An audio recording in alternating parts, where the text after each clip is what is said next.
काकू नमस्कार. नमस्कार काका. तुम्ही तुमचं नाव सांगा.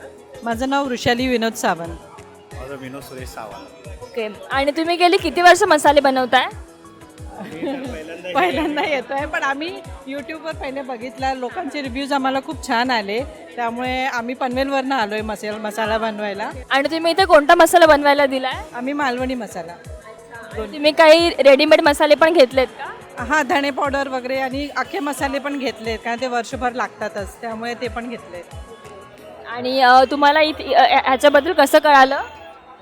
यूट्यूबवरती मी बघत होती की लालबागला कुठे चांगला आहे, म्हणजे मी ऐकून होते की लालबागला मसाले खूप छान भेटतात, तर मी बघितलं. तर मी जितके पण व्हिडिओज बघितले तर त्याच्यामध्ये GW खामकरचा मला सगळ्यात चांगला रिव्ह्यू वाटला. छान. तर त्यामुळे मी म्हटलं चला इकडे आम्ही पहिले पाठीमागे ते जी गली एक आहे तिकडे गेलो होतो, मग तिकडनं आम्ही चालत तिकडे आलो.